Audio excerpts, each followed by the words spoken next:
Welcome to Nambur channel. இன்றைக்கி நம்ம பார்க்க போகிற டாபிக் என்னென்னு அப்படின்னு பார்த்தீங்கன்னா, சுகாதாரத்துறை ஆய்வாளர்கள் நியமனம் பற்றி தான் இன்றைக்கி நம்ம பார்க்க போகிறோம். அதுக்கு முன்னாடி நம்ம சேனலை சப்ஸ்கிரைப் பண்ணலன்னா சப்ஸ்கிரைப் பண்ணிக்கோங்க. அப்படியே இருக்க நம்ம பக்கத்தில் இருக்க பெல் பட்டனையும் ப்ரெஸ் பண்ணிக்கோங்க. அப்போ தான் நம்ம போகிற ஒவ்வொரு வீடியோவும் உங்களுக்கு நோட்டிஃபிகேஷனில் வரும். ஓகே, இந்த சுகாதாரத்துறை ஆய்வாளருக்கான அறிக்கையை பார்த்திங்கன்னா இப்போ வெளியிட்டிருக்காங்க. இதுக்கு பார்த்திங்கன்னா மொத்தமாக 2715 காலி பணியிடங்கள் இருக்குன்னு சொல்லியிருக்காங்க. அதில் பார்த்திங்கன்னா தமிழகம் முழுவதும் எல்லா இடத்துலையும் இந்த பணிக்கான வேலைவாய்ப்பு இருக்குன்னு சொல்லியிருக்காங்க. இதை பற்றின ஃபர்தர் டீட்டெயில்ஸை தான் நம்ம இந்த வீடியோவில் சொல்ல போகிறேன்.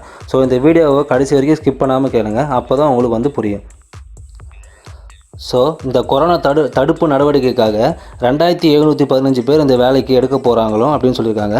தமிழகத்தில் பார்த்திங்கன்னா இந்த கொரோனா பாதிப்பு அதிகமாகிட்டே போயிட்டு இருக்கிறதுனால ஸோ இந்த நாடு முழுவதும் தமிழகம் பார்த்திங்கன்னா 3வது இடத்துல இருக்குன்னு அப்படின்னு சொல்லியிருக்காங்க. அதுக்கு பார்த்திங்கன்னா இப்போதைக்கு போதுமான அளவில் மருத்துவ பணியாளர்களும் மற்றும் பார்த்திங்கன்னா நர்ஸுங்களாம் இப்போ பற்றாக்குறையாக இருக்கானோ அப்படின்னு சொல்லியிருக்காங்க. இதை முதற்கட்டமாக இந்த சுகாதாரத்துறை ஆய்வாளர்கள் பார்த்திங்கன்னா இது இவங்களை எடுக்க போகிறோம் அப்படின்னு சொல்லியிருக்காங்க.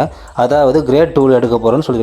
ஸோ இதை பற்றி பொது சுகாதாரத்துறை இயக்குனர் குழந்தைசாமி என்ன அப்படின்னு சொல்லியிருக்காங்கன்னா, இந்த டைமில் பார்த்தீங்கன்னா செங்கல்பட்டில் 73, காஞ்சிபுரத்தில் 48, அதே மாதிரி திருவள்ளூர், திருப்பத்தூர், வேலூர், கடலூர், சேலம், மதுரை, ஈரோடு, கோவை, திருப்பூர், விழுப்புரம், கிருஷ்ணகிரி, நெல்லை, தூத்துக்குடி, கோவில்பட்டி, அரியலூர், பெரம்பலூர், கரூர், தஞ்சாவூர், திருச்சி இந்த மாதிரி இல்லாமல் அடிஷ்னலாக எல்லா மாவட்டத்திலையும் சேர்த்து தான் மொத்தமாக இந்த 2715 போஸ்டிங் இருக்குன்னு சொல்லியிருக்காங்க. இதுக்கு ஆண்கள் மட்டும்தான் விண்ணப்பிக்க முடியுமோ அப்படின்னு சொல்லியிருக்காங்க.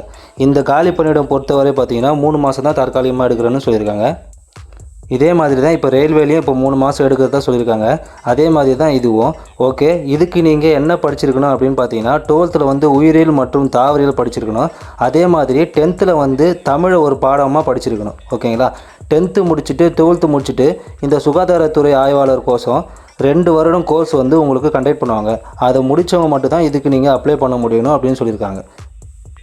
ஓகே, இதுக்கு மாத ஊதியம் அப்படின்னு பார்த்தீங்கன்னா 20,000 ரூபாய் தரணும் அப்படின்னு சொல்லியிருக்காங்க. ஓகே, இந்த ஜாபுக்கு எப்போ எடுக்க போகிறாங்க அப்படின்னு பார்த்தீங்கன்னா ஆணையை கூடிய சீக்கிரத்தில் நாங்கள் விரைவில் வெளியிடுவோம் அப்படின்னு சொல்லியிருக்காங்க. இதுக்கு விருப்பமும் தகுதியும் உள்ளவங்க கண்டிப்பாக இதுக்கு அப்ளை பண்ணுங்கள். ஓகேங்களா, இந்த ஜாபுக்கான வேறு ஏதாவது டீட்டெயில்ஸ் வந்துச்சுன்னா கண்டிப்பாக நான் உங்களுக்கு அப்டேட் பண்ணுறேன். ஓகே, இந்த வீடியோ உங்களுக்கு பிடிச்சிருந்தால் லைக் பண்ணுங்கள், ஷேர் பண்ணுங்கள், நம்ம சேனலை சப்ஸ்கிரைப் பண்ணுங்கள். தேங்க்யூ.